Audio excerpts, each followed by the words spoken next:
उन्होंने कहा था कि अभी आंखों की शम्मा जल रही है, प्यार जिंदा है, अभी मायूस मत होना, अभी बीमार जिंदा है, हजारों जख्म खाकर भी मैं जालिम के मुकाबिल हूँ, खुदा का शुक्र है मेरा दिल खुददार जिंदा है।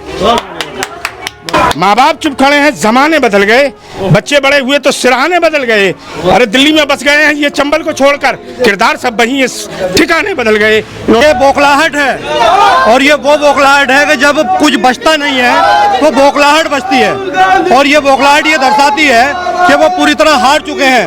4 चरण के परिणाम उनके सामने हैं, अब उनके पास कुछ बचा नहीं है, अब रोने के अलावा और बौखलाहट के अलावा कुछ बचा नहीं है। संभावना लोग जता रहे थे कि चौथे चरण से पहले रोएंगे, तो रोने से पहले ही लोग जान गए। देखिए, एक्टर अच्छा वो होता है जिसके बारे में लोग प्रेडिक्ट नहीं कर पाए कि क्या डायलॉग होगा, पहले ही लोग जान जाएंगे कि ये होने जा रहा है, इसलिए मजा भी नहीं आया, तो रो दिए, बेइज्जती हुआ, कोई सिंपैथी मिला उनको।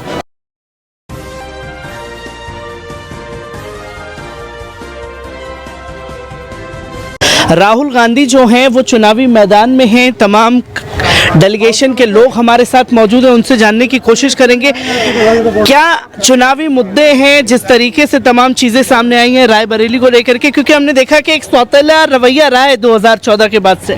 देखिए, चुनावी मुद्दे तो जो हैं वो तो सबके सामने है, पब्लिक में है। असल है रायबरेली, ये राहुल जी का घर है, और वो एक बार फिर वो घर आए हैं, और सभी लोग उनको जो प्यार सम्मान उनको जो मिल रहा है, चूँकि चुनाव सिर्फ रायबरेली इससे ही नहीं लड़ रहे हैं, वो देश का चुनाव है, देश के मुद्दे का चुनाव है, आम आवाम गरीब किसान मजदूरों का चुनाव है, संविधान के बचाने का चुनाव है, और देश को बचाने का चुनाव है। तो उसको लेके जो राहुल जी कैंपेन चला रहे हैं, ख़ास करके महंगाई के ख़िलाफ़ जो उन्होंने बात की है, युवाओं को जो अभी रोज़गार नहीं मिला उसको जो बात की है, भागीदारी देने की बात जो की है, तमाम तबके समुदाय को गिनती करो अभियान चलाया है, किसानों को, श्रमिकों को, और 8-8.5 हज़ार रुपये हर मंथ एक महिला जो एक घर के मुखिया होगी, गरीब महिला, उसको जो मिलेगा। ये जो अभियान है, और ये जो एक प्रचार नहीं है, ये हमारा कोई घोषणा नहीं है, बल्कि हम न्याय की बात कर रहे हैं, इंसाफ की बात कर रहे हैं, ताकि देश के तमाम लोगों को जिनको हक नहीं मिला है उसको इंसाफ मिल पाए। तो ये तमाम चीज़ें चल रही है, लेकिन उससे भी ज़्यादा बढ़ के रायबरेली उनका घर है, और यहाँ हम लोग हार जीत का मामला नहीं, यहाँ पे 6 लाख से ज़्यादा वोट से जीतेंगे, 6 लाख वोटों से ज़्यादा वोट से जीतेंगे। उसी को लेके कहीं ना कहीं हम लोग, ये सोनिया नगर है, ये खुद श्रीमती सोनिया गांधी जी की ये बसाए हुए नगर है, जो लोग गरीब है, जो लोगों को जमीन नहीं तो उनको बसाया गया उन्हीं के नाम से। एक गांधी नगर है, एक सोनिया नगर है। तो हम लोग यहाँ मिलने जुलने के लिए आए थे लोगों से कि ज़्यादा से ज़्यादा वोटिंग हो, सबके बस पर्ची पहुँचा कि नहीं पहुँचा। ऑलरेडी लोग राहुल जी को वोट देने के लिए, उनके समर्थन करने के लिए सब तैयार हैं, यहाँ समर्थन करने के लिए और तमाम लोग तैयार हैं। मैं आपसे भी जानना चाहूँगा, शहनवाज आलम जी भी हमारे साथ मौजूद हैं, डेलीगेशन लगातार घूम रहा है। सर, क्या लगता है कि ये आरोप लगाया गया राहुल गांधी जी को लेकर के कि वो अमेठी छोड़ करके भाग गए, रायबरेली डर करके गए हैं, स्मृति ईरानी, भारतीय जनता पार्टी, और एक लक़ब दिया गया है शहजादे। मोदी जी डरा के आए थे क्या गुजरात से? यहाँ वो डर के आए थे क्या? पूरा देश उनका है, जो चाहे जहाँ से लड़ सकता है।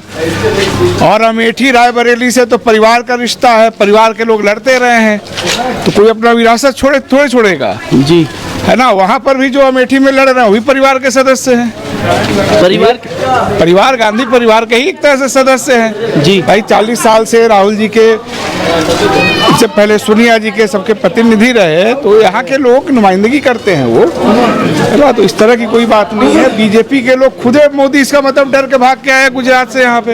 अब तो मोदी जी मंचों से रोने लगे हैं, राहुल गांधी जी ने ऐलान किया था कि कुछ दिनों में मंचों से रोएंगे। नहीं, ये संभावना लोग जता रहे थे कि चौथे चरण से पहले रोएंगे, तो रोने से पहले ही लोग जान गए। देखिए, एक्टर अच्छा वो होता है जिसके बारे में लोग प्रेडिक्ट नहीं कर पाए कि क्या डायलॉग होगा, पहले ही लोग जान जाएंगे कि ये होने जा रहा है, इसलिए मजा भी नहीं आया, रो दिए, बेइज्जती हुआ, कोई सिंपैथी मिला उनको। अभी बहुत कुछ करेंगे, नाचेंगे भी, देखिएगा नाचेंगे भी, क्योंकि हमने ये देखा कि एक आरोप राहुल गांधी जी लगातार लगाते रहे देश के प्रधानमंत्री पर, सिर्फ हिंदू मुसलमान हिंदू मुसलमान। अब कल ही उन्होंने बयान दिया कि मैं हिंदू मुसलमान जिस दिन करूंगा मैं साक्ष्य नहीं दे पाऊंगा अपने। देखिए, उनका मानसिक संतुलन गड़बड़ा गया है। वो रो रहे हैं इसलिए क्योंकि उनको पता है कि सरकार अगर चली गई तो सब जांच होगा और हर मामले में ये पकड़े जाएंगे, इनकी चोरी पकड़ी जाएगी, जेल भेजे जाएंगे। इसलिए अपना रोग आकर के थोड़ा बहुत डैमेज कंट्रोल करने का कर रहे हैं, सिंपैथी हासिल करने की कोशिश कर रहे हैं, लेकिन कोई सिंपैथी उनको नहीं मिलने जा रहा है। ठीक है ना, तो ये सब ड्रामा हो रहा है। और हिंदू मुस्लिम के अलावा मोदी जी और कौन सा काम जानते थे? 20 साल पहले जब सब उनका चर्चा में आया था मामला प्रकरण, वो भी वही तरह का मामला था।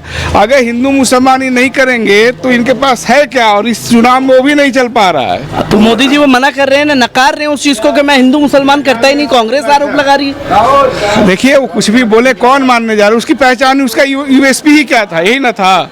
जिस तरह के भाषण देते थे वो शुरू से, जहाँ से वो ट्रेनिंग पाए थे आरएसएस में, वहाँ यही सब सिखाया ही जाता है। उनका भी क्या दोष है? जहाँ जैसा टीचर सिखाएगा वैसे ना लोग सीखेंगे। स्कूल का दोष होता है, छात्र का थोड़े दोष होता है। तो जिस स्कूल से वो पढ़ के आए हैं वहाँ हिंदू मुसलमान सिखाया जाता था। बेचारा बोल रहा है, पहले वोट मिल जाता था, अब जनता समझदार हो गई है तो रो रहे हैं। ये उनको एक तरह से दिखाता है कि वो हार मान चुके हैं। राहुल गांधी जी के साथ डिबेट करने का हिम्मत नहीं है ना, इसीलिए वो चुनौती से भाग गए। वो तो जो चुनौती हम देख रहे हैं कि राहुल गांधी जी देश के प्रधानमंत्री को दे रहे हैं, वही चुनौती स्मृति ईरानी दे रही है कि राहुल जी मुझसे डिबेट करें। अब स्मृति ईरानी के पास उतना डिग्री तो नहीं है जितना मोदी जी के पास है। मोदी जी के पास इंटायर पॉलिटिकल साइंस का डिग्री है, बहुत बड़ा डिग्री लोग बता रहे हैं। अकेले वही महापुरुष हैं जो उसमें पढ़ाई किए हैं। तो बड़े आदमी को चैलेंज किया गया है ना। स्मृति ईरानी का तो डिग्री उतना कमजोर है ना, हाई स्कूल इंटर तक की रही होगी बेचारी। तो मैं ये जानना चाहूँगा आपसे भी कि जिस तरीके से देश के प्रधानमंत्री ने कहा कि वो हिंदू मुसलमान नहीं करते, क्या चुनावी मुद्दे हैं, कैसे देख रहे हैं? देखिए, मोदी जी के बारे में अब कुछ भी विश्वास नहीं होता है कि वो कब क्या कहते हैं। अभी 4 दिन पहले वो अपने मंचों पर कह रहे थे कि हमारा मंगलसूत्र जो है वो मुसलमानों को दे दिया जाएगा। आज वो कह रहे हैं कि मैं हिंदू मुसलमान की बात नहीं करूंगा। और जिस सीट पर हम घूम रहे हैं ये रायबरेली की सीट है, और रायबरेली में ये जो युवा हमारे साथ है, इन युवाओं का ये कहना है कि ये बुजुर्गों की, बड़े बूढ़ों की विरासत है, इसे हाथ से नहीं जाने देंगे। तो रायबरेली की सीट जो हम 5 लाख से भी अधिक जीत रहे हैं, ये अपने आप में पूरे भारत में ऐतिहासिक जीत होगी। ये ऐतिहासिक जीत होगी ये मानते हैं, क्योंकि हमने ये देखा कि यहाँ पर कांग्रेस के कार्यकर्ताओं के ऊपर हमले हो रहे हैं, पत्रकारों के ऊपर हमले हो रहे हैं। क्यों, डर क्यों है आखिरकार? ये बौखलाहट है, और ये वो बौखलाहट है कि जब कुछ बचता नहीं है तो बौखलाहट बचती है। और ये बौखलाहट ये दर्शाती है कि वो पूरी तरह हार चुके हैं। 4 चरण के परिणाम उनके सामने हैं, अब उनके पास कुछ बचा नहीं है। अब रोने के अलावा और बौखलाहट के अलावा कुछ बचा नहीं है। अब तो रो भी दिया, अब आखिरी हथकंडा क्या होगा? देखिए, रोने का भी पहले से पता था, लोगों को झूठ बोलने का भी पहले से पता था, और जितने स्टैंड राजनीति में उनके आएंगे वो कोई नए नहीं है, सब लोग पहले से जानते हैं। सारी चीजें पहले से जानते हैं। मैं आपसे भी जानना चाहूंगा कि देश के प्रधानमंत्री जो हैं लगातार झूठ पर झूठ परोसते रहे, अब ये कह रहे हैं कि वो हिंदू मुसलमान की राजनीति नहीं करते। वही तो है, वो सबसे बड़े झूठे हैं। उनका झूठ में विश्व में शायद सबसे पहले दूसरे नंबर के नेता होंगे जो झूठ कि हम लोग पूरी 10 साल हिंदू और मुसलमान की राजनीति की, और बराबर ये भी कहते रहे कि आरक्षण हटेगा। अब वो कह रहा है कि हम आरक्षण नहीं हटेगा, हिंदू मुसलमान की राजनीति नहीं करते, वो सिर्फ हिंदू मुसलमान की राजनीति करते।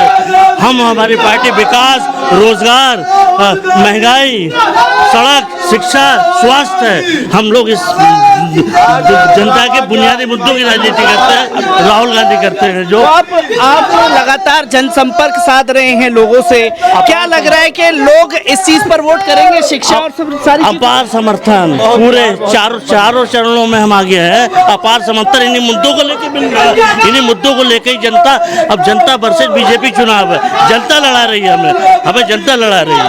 जनता वर्सेस बीजेपी चुनाव है। मैं आपसे भी जानना चाहूंगा, देश के प्रधानमंत्री का कहना है कि वो हिंदू मुसलमान की राजनीति नहीं करते हैं।